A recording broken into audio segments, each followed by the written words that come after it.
Hello, my name is Alina Raku, and in the next few minutes I will discuss some of the concepts of data mining. So the first one is CRISP-DM methodology.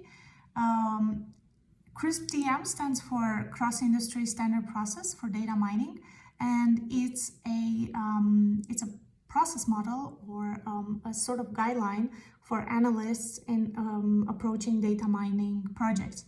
It has 6 phases: business understanding, data preparation, modeling, evaluation, and deployment. In the business understanding phase, the analyst tries to understand how this project will fit within the objectives of the company, and how basically how the company can achieve success in with its objectives using the data mining. Data understanding refers to gathering the data, checking for any quality integrity issues like checking for errors, missing values, inconsistencies, duplicates. It also involves some exploratory analysis with using some descriptive statistics like mean, mode, median, variance, and all this is to help the analyst get some first insights into the data, to get a feeling of how the data is shaped and how it's structured as well. In the data preparation stage is the analyst is doing additional analysis. It also does some data manipulation, like deriving new variables if required by the business project. Also uncovering additional data quality issues if this was not covered thoroughly in the previous step. Also it can involve data transformation, aggregations, or merging data sets as well. In the modeling phase, the analyst is deciding on the logic and the algorithms that are forming the model. And the data set will be applied onto this model. Also in this step, the analyst would design a test plan on how the model should be tested, and also create in this stage a prototype model will be created to be tested by other analysts and see if the results are aligned with the objective of the organization or of the project. In the evaluation phase, basically the analysts who tested the model are giving their feedback, and then it's decided whether this model needs additional changes or improvements, upgrades, or it's ready to be implemented, or in the unfortunate case, well, maybe it needs to be completely scrapped. So if the model is agreed that its results are in line with the objectives of the project, then this model is deployed. And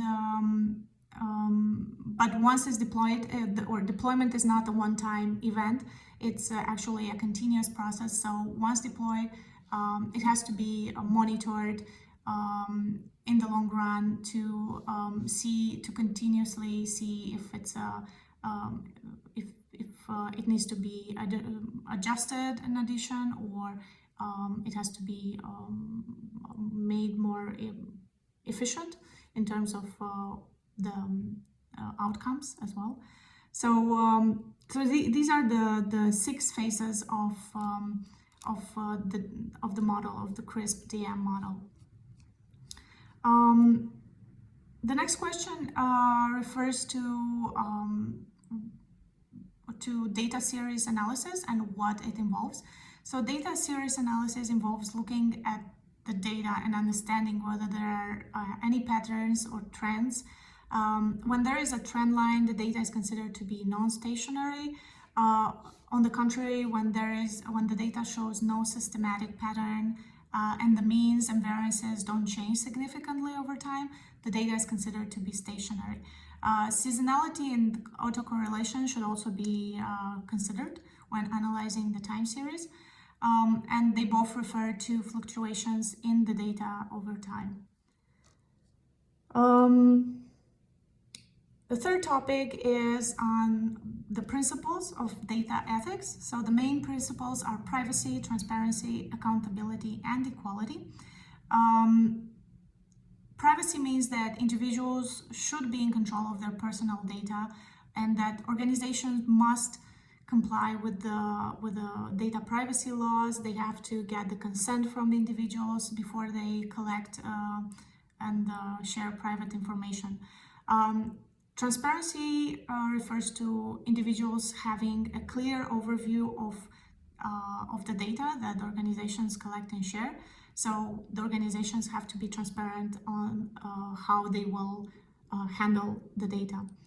Accountability means that organizations are responsible for the data that they collect and share, and it's up to them to, or it's the organization should make sure that they have the right infrastructure, like an IT infrastructure in place in order to safeguard this data.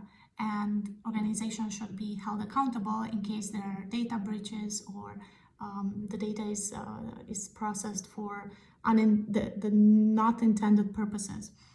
And finally, equality refers to organizations being careful not to disadvantage or discriminate against individuals when handling the data. So these are the four principles. The next topic it's a question. It refers to biases in how predictive models are measured, and if I would have concerns about such biases, how would I raise them with my manager? So first, I would check if the company has a guidebook on reporting ethical concerns, if there are any rules in places or any general information on how to approach it. Then I would discuss also with my colleagues to ask for a second opinion or to get a new perspective. Maybe my concerns are not founded, so I would discuss this internally with people more or less on my level to get some feedback. And if indeed there are some concerns about it, I would raise the topic with the manager. I would also, in the previous step, I would try to find also a solution, also by brainstorming with colleagues maybe, so that when I go to the manager and present the problem, I can also offer a potential solution to that. And finally, what are the differences between regression and classification models in predictive analysis? So regression models are used to measure the relationship between quantitative variables. And one example is measuring how the extent to which carbon dioxide emissions impact temperatures. In the classification models, a category, they usually predict what category an entity will fall into based on a set of predefined features. And one example would be in the banking sector, trying to predict what customers are likely to default on a loan, for example. There are some techniques within the classification models as well, such as clustering, decision trees, random forests that are used for predicting, are used to make predictions. So these were the main concepts that I learned during the last achievement in CareerFoundry. And thank you very much for your time.